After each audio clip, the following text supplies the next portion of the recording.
on behalf of Sheriff Fields. I'll report to you this afternoon that our investigation continues at a very fast pace. Sheriff's Office investigators, along with our partners in the FBI, the State Bureau of Investigation, continue to leave no stone unturned.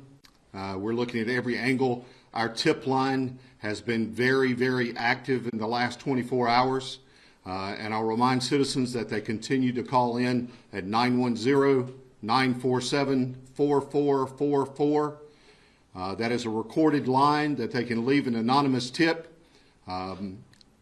It comes out to all of us in investigations, and we're able to get those tips real time as soon as they're recorded. And I would encourage people to continue to call. And our investigators, again, continue to work very, very long hours. That is about all I have at this moment. Nothing really new in the development stage to tell you other than to say our guys are working very tirelessly. I'm happy to say that today we lowered that number again by about close to 3,000 more. So we're down to about 35,000 customers who are without power currently. The good news is we have communicated up to this point that we would expect the final customers to be back on sometime later on Thursday. We have made very good progress today and are moving that estimate up to Wednesday night, just before midnight. So we will hope to have all customers back on by then. Now, that will not happen all at once. That will happen in phases. This is a very complicated process that involves equipment that has been moved into place and installed. It's there, but now we're going through the process of calibrating it and testing it and preparing it to synchronize with the electric grid, which is a very complex process.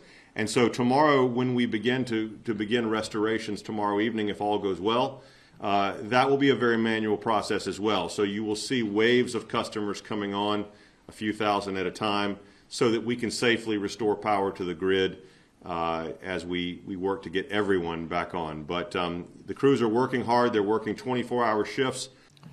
What happened here Saturday night was a criminal attack, and federal, state, and local law enforcement are actively working to bring those responsible to justice. Protecting critical infrastructure like our power system must be a top priority. This kind of attack raises a new level of threat. Duke Energy continues to keep this community in our hearts, certainly as we work diligently to restore power for the homes and businesses here in this area.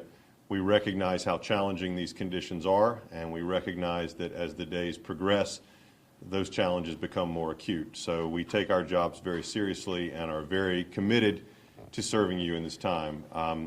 As a reminder, we had about 45,000 customers that were impacted by this incident here in Moore County on Saturday evening. We have worked to make some progress as our repairs continue. We were able to restore about 7,000 customers last night as we completed some repairs on some of the equipment that was damaged. That work continues, and we have some repair paths that we hope can potentially restore a few thousand more.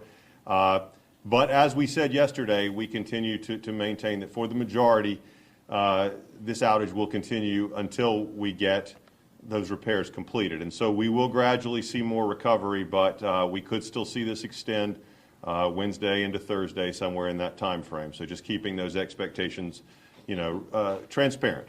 Yes, so there was physical damage at 2 substations in the area, and then the effect of that ultimately resulted in the larger outage that affected 45,000, which is nearly all the customers that Duke Energy serves in Moore County. I will say this, the individual that done the damage knew exactly what they were doing to cause the damage and cause the outage that they did. Is being done at the federal level to speed up the restoration of electrical power to the folks in North Carolina? So, as you know, the White House is has been monitoring the situation and is in contact with local officials. Local law enforcement is receiving federal support on the investigation. We will continue to let that investigation play out.